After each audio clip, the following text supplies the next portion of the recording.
नमस्कार दोस्तों, ND Gohil YouTube channel में आपका हार्दिक स्वागत है। आज हम कक्षा 6 सत्र 1 इकाई 3 समझदार नन्ही के अभ्यास एवं स्वाध्याय के विषय में जानकारी प्राप्त करेंगे। तो दोस्तों, अगर आप इस चैनल पर नए हैं या अगर आप इस चैनल पर पहली बार आए तो तुरंत इस चैनल को सब्सक्राइब कीजिए ताकि आप ऐसे और वीडियो प्राप्त कर सकेंगे।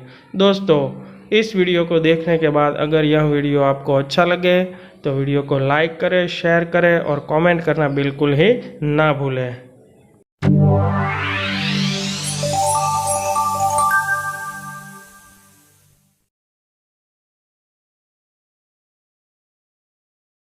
तो अब देखते हैं अभ्यास में पहला मुख्य प्रश्न है, निम्नलिखित वाक्य किसने किससे कहा, क्यों।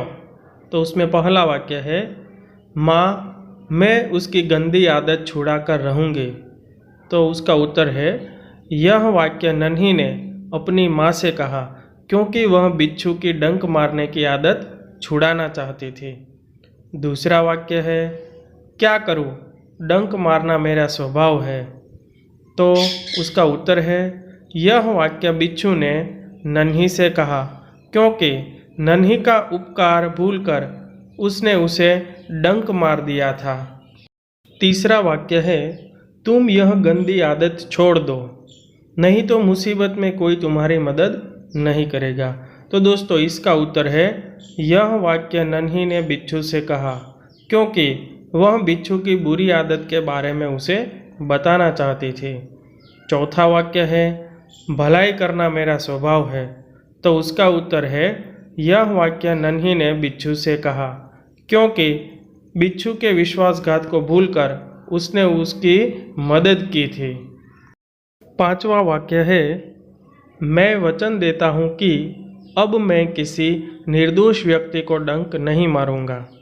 उसका उत्तर है, यह वाक्य बिच्छू ने नन्ही से कहा क्योंकि नन्ही से विश्वासघात करने पर उसे बहुत पछतावा हुआ था। मुख्य प्रश्न 2, यदि तुम नन्ही की जगह होते तो बिच्छू के साथ कैसा बर्ताव करते, सोचकर कहिए। तो दोस्तों, यहाँ आप अपने अपने विचार भी लिख सकते हैं, लेकिन मुझे जो ठीक लगा वह उत्तर मैंने यहाँ लिखा है। आप अपने हिसाब से भी लिखते हैं। तो देखते हैं कैसा जवाब हो सकता है। यदि मैं नन्ही की जगह होता तो मैं भी बिच्छू के साथ नन्ही की तरह ही अच्छा बर्ताव करता। बिच्छू अपनी गंदी आदत का गुलाम था। नन्ही ने उसके साथ भलाई की, फिर भी बिच्छू ने उसे डंक मारा। डंक मारना बिच्छू का स्वभाव था। नन्ही का स्वभाव बुरे के साथ भी भलाई करना था और वह बिच्छू की इस गंदी आदत को भी छुड़ाना चाहती थी। अंत में नन्ही को बिच्छू की गंदी आदत छुड़ाने में सफलता भी मिली। अब देखते हैं स्वाध्याय के प्रश्नोत्तर। मुख्य प्रश्न 1, निम्नलिखित प्रश्नों के उत्तर लिखिए। उसमें पहला सवाल है, नन्ही कौन थी। तो उसका जवाब है, नन्ही एक बतख थी। दूसरा प्रश्न, बिच्छू कहाँ फंस गया था। उत्तर, बिच्छू दलदल में फंस गया था। तीसरा सवाल, बिच्छू को क्यों पछतावा हुआ। तो उसका जवाब है, बिच्छू को पछतावा हुआ क्योंकि 2 बार जीवन दान देने वाली नन्ही को वह डंक मारने चला था। चौथा सवाल है, नन्ही ने क्या निश्चय किया। नन्ही ने निश्चय किया कि वह मुसीबत में पड़े को हमेशा बचाती रहेगी और बिच्छू की गंदी आदत छुड़ा कर रहेगी। पांचवा प्रश्न है, नन्ही ने बिच्छू को क्यों बचाया। उत्तर है, बिच्छू दलदल में फंस गया था। वह नन्ही के सामने गिड़गिड़ाने लगा।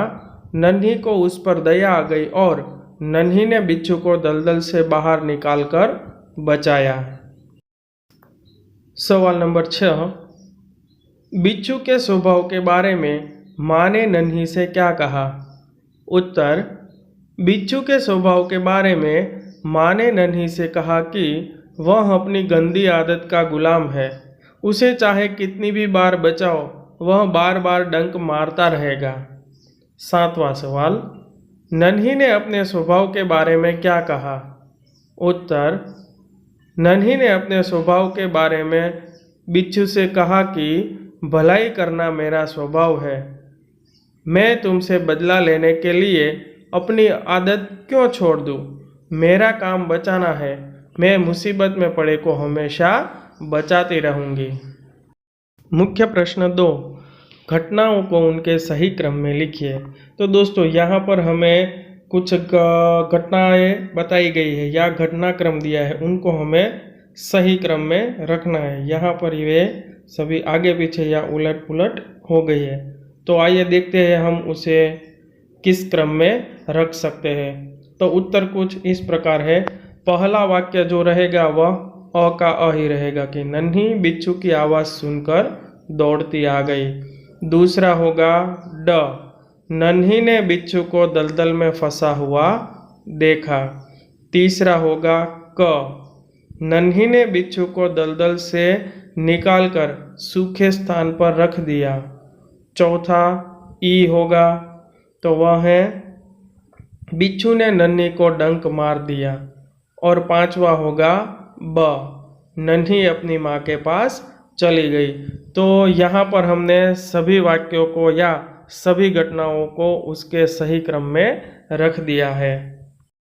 मुख्य प्रश्न 3, इकाई में से 5 संज्ञा शब्द ढूंढिए और उनका वाक्य में प्रयोग कीजिए।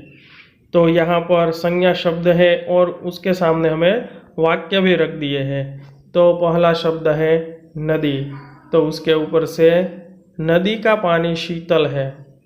दूसरा है आदत, तो उसका वाक्य है सुबह जल्दी उठना अच्छी आदत है। तीसरा है स्थान, तो उसका वाक्य है सापुतारा देखने लायक स्थान है।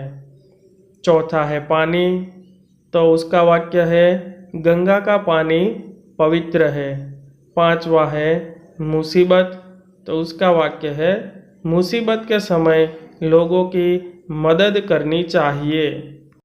मुख्य प्रश्न 4, इकाई में प्रयुक्त किन्हीं 3 मुहावरों को रेखांकित कीजिए और उनका वाक्य में प्रयोग कीजिए। तो उसमें से हम पहला देखते हैं अनसुनी करना। उसका अर्थ होता है बात पर ध्यान न देना या ध्यान न देना। तो उसका वाक्य है बिच्छू ने नन्ही की बात अनसुनी कर दी। दूसरा है जीवन दान देना, तो उसका अर्थ होता है नया जीवन देना या मरने से बचा लेना। वाक्य है भगवान ने प्रहलाद को जीवन दान दिया। तीसरा मुहावरा है वचन देना, तो उसका अर्थ होता है वादा करना। तो उसका वाक्य है राजा ने अपनी प्रजा को खुश रखने का वचन दिया था। मुख्य प्रश्न 5, निम्नलिखित शब्दों के समानार्थी शब्द खोजकर उनका वाक्य में प्रयोग कीजिए। तो वे शब्द है स्थान, स्वभाव, मुसीबत, प्रसन्न और थिरकना। तो अब हम उनके समानार्थी शब्द और वाक्यों को देखते हैं। तो स्थान शब्द का समानार्थी शब्द होता है जगह। तो उसका वाक्य देखते हैं माउंट आबू घूमने के लिए अच्छी जगह है। दूसरा है स्वभाव, तो उसका समानार्थी शब्द है प्रकृति। प्रकृति शब्द यहाँ हमें स्वभाव के रूप में लिया है। उसका दूसरा अर्थ कुदरत भी होता है, प्रकृति के तत्व भी होता है, लेकिन यहाँ स्वभाव के अर्थ में हमने प्रकृति शब्द लिया है। उसका वाक्य है वह अच्छी प्रकृति का आदमी है, मतलब कि अच्छे स्वभाव का आदमी है। तीसरा है मुसीबत, तो उसका समानार्थी शब्द है संकट। उसका वाक्य है कम बारिश के कारण पानी का संकट पैदा हो सकता है। चौथा शब्द है प्रसन्न, तो उसका समानार्थी शब्द होता है खुश। तो उसका वाक्य देखिए आज मैं बहुत खुश हूँ। पांचवा है थिरकना, तो उसका समानार्थी शब्द है नाचना। तो उसका वाक्य है जंगल में मोर नाचते हैं। तो दोस्तों यहाँ पर हमने समानार्थी शब्द और उन शब्दों को वाक्य में प्रयुक्त करके इस प्रश्न का उत्तर दिया है। मुख्य प्रश्न 6, निम्नलिखित शब्दों को शब्दकोश के क्रम में लिखिए। तो यहाँ पर हमें शब्द दिए गए हैं बिच्छू, नदी, शैतानी, डंक और मुसीबत। तो इसका उत्तर है, सबसे पहले आएगा डंक, उसके बाद नदी, बिच्छू, मुसीबत और शैतानी। इस प्रकार हम शब्दकोश के सही क्रम को लिख सकते हैं। दोस्तों, अगर आपको शब्दकोश के क्रम के बारे में विस्तृत समझ और जानकारी प्राप्त करनी हो तो इसी चैनल के हिंदी व्याकरण के विभाग में आपको उसका सही रूप से समझ वाला वीडियो मिल सकता है, और इसके साथ साथ इसके डिस्क्रिप्शन में भी मैं इसकी लिंक रख दूंगा। मुख्य प्रश्न 7, नीचे दिए गए चित्रों को देखकर दो वाक्य लिखिए और कहानी बनाइए। दोस्तों, अगर आप चाहें तो आप अपने हिसाब से भी इस कहानी की रचना कर सकते हैं। मैंने इन चित्रों के आधार पर कहानी बनाने की कोशिश कुछ इस प्रकार की है। तो आइए देखते हैं कहानी। एक नदी थी। नदी के किनारे एक पेड़ था। पेड़ पर एक कबूतर रहता था। पेड़ के नीचे एक चींटी रहती थी। एक दिन कबूतर ने चींटी को नदी के पानी में डूबते हुए देखा। उसने तुरंत एक पत्ता तोड़कर चींटी के पास फेंका। चींटी पानी से पत्ते पर आ गई। पत्ता बहते बहते पानी से बाहर किनारे पर आ गया। कबूतर ने पत्ता पानी से बाहर निकाल लिया। चींटी की जान बच गई। उसने कबूतर को धन्यवाद दिया। एक दिन कबूतर पेड़ की डाल पर बैठा था। एक शिकारी ने उसे देखा और बंदूक से उसकी ओर निशाना साधा। चींटी ने यह देखा। उसने तुरंत जाकर शिकारी के पैर में काटा। शिकारी दर्द से चिल्लाया। उसकी आवाज़ सुनकर कबूतर उड़ गया। चींटी ने कबूतर की जान बचाई। कबूतर ने चींटी का आभार माना। तो दोस्तों, इन चित्रों के आधार पर हमने कुछ इस प्रकार कहानी की रचना की, और इसे हम कबूतर और चींटी ऐसा शीर्षक भी दे सकते हैं। मुख्य प्रश्न 8, नीचे दिए गए चित्र को देखकर बताइए कि इसके बाद क्या क्या हुआ होगा। तो दोस्तों, यहाँ पर हमें एक चित्र दिया गया है जिसमें दो मोटर कार और एक मोटरसाइकिल वाले का अकस्मात हुआ है। सब आपस में एक दूसरे से टकरा गए हैं। उसमें हमें 108 एम्बुलेंस दिखाई दे रही है और घायल व्यक्ति भी दिखाई दे रहा है। एक मोटर कार में आग भी लगी हुई दिखाई दे रही है। तो इस चित्र के बाद यहाँ पर क्या क्या हुआ होगा वह हमें लिखना है। तो इस घटना के बाद शायद कुछ इस प्रकार हुआ होगा। इस चित्र में दो मोटर कार और मोटरसाइकिल आपस में टकराए हुए दिखाई दे रहे हैं। उनके पास ही सड़क पर 108 एम्बुलेंस खड़ी हुई दिखाई दे रही है। दुर्घटना में जिन लोगों को चोट लगी है उन लोगों को 108 में अस्पताल ले जाया गया होगा। मोटर कार में जो आग लगी है उसे बुझाने के लिए फायर ब्रिगेड भी आई होगी, पुलिस भी आई होगी। उन्होंने आगे की कार्यवाही की होगी। मुख्य प्रश्न 9, निम्नलिखित वाक्यों में उचित विराम चिन्ह का प्रयोग करके वाक्य फिर से लिखिए। तो दोस्तों, यहाँ पर हमें पुस्तक में कुछ वाक्य दिए गए हैं, उनमें विराम चिन्हों का प्रयोग नहीं किया गया है। यहाँ पर हमने सीधे उनके उत्तर ही दिए हैं। तो पहला वाक्य है, बिच्छू बोला, नन्ही बहन आज तुम जीत गई। तो यहाँ पर बोला शब्द के पीछे अल्प विराम, क्योंकि वहाँ पर कुछ रुकना पड़ता है, और नन्ही बहन आज तुम जीत गई उन शब्दों को दो अवतरण चिन्हों में लिया गया है, क्योंकि वे शब्द किसी के द्वारा बोले गए हैं इसलिए। दूसरा वाक्य है, क्यों भाई तुमने मुझे डंक क्यों मारा। तो इस वाक्य में दोहरे अवतरण चिन्ह का प्रयोग किया गया है, अल्प विराम और प्रश्नार्थ का भी प्रयोग किया गया है। तीसरा वाक्य है बिच्छू भाई ठिठक क्यों गए, डंक मारो। तो इस वाक्य में दोहरे अवतरण चिन्ह, अल्प विराम और गए शब्द के पीछे प्रश्नार्थ का भी प्रयोग किया गया है। चौथा वाक्य है भलाई करना मेरा स्वभाव है। इस वाक्य में दोहरा अवतरण चिन्ह और उसके साथ वाक्य के अंत में पूर्ण विराम का भी उपयोग है। पांचवा वाक्य है बहन मुझे बचा लो। इस वाक्य में दोहरे अवतरण चिन्ह, बहन के पीछे जो चिन्ह है वह अल्प विराम है और वाक्य के अंत में पूर्ण विराम के साथ वाक्य पूरा हुआ है। दोस्तों, यहाँ सभी वाक्यों में दोहरे अवतरण चिन्ह का प्रयोग किया गया है, क्योंकि जिन शब्दों को किसी के द्वारा बोला गया हो उन शब्दों को लिखने के लिए या दर्शाने के लिए दोहरे अवतरण चिन्ह में उन्हें लिखा जाता है। मुख्य प्रश्न 10। निम्नलिखित परिच्छेद को पढ़कर उसके नीचे दिए गए प्रश्नों के उत्तर लिखिए। पहला प्रश्न है असुरों के बारे में इंद्र ने क्या कहा।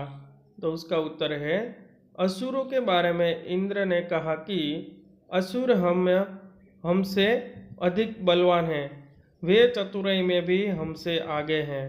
हम यदि एक शस्त्र बनाते हैं तो वे 4 शस्त्र बना लेते हैं। हम वृत्रासुर से बहुत त्रस्त हैं। दूसरा प्रश्न है देवता ब्रह्मा जी के पास क्यों गए। तो उसका उत्तर है देवता वृत्रासुर के विनाश का उपाय पूछने के लिए ब्रह्मा जी के पास गए थे।